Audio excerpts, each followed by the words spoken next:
Are you a Henry, a high earner who's not rich yet? If you are, here's a pretty good article that is really hits the nail on the head because it's three simple bullet points, very easy to understand.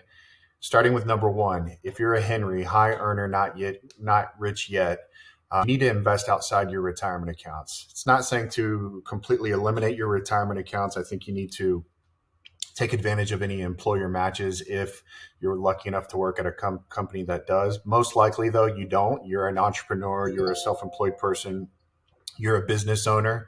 And your 401ks, your IRAs, your SEP IRAs, those things that your CPA is probably telling you to do, it's just not enough. You're not able to put enough money back, and quite frankly, it does not move the dial enough from a pre-tax contribution standpoint. It doesn't really make a difference for you. You got to find alternative solutions. I provide this thing to our high earners that not yet rich or high net worth individuals that earn a lot of money. It's called climbing the mountain of tax efficiency.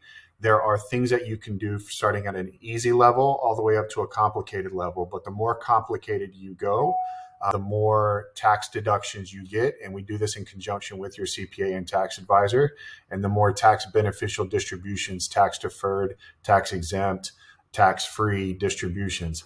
To my point number two, you got to lower your taxable income. You need to be taking advantage of structural items, S Corp, C Corp, LLC, business deductions, and in conjunction with your CPA and tax advisor.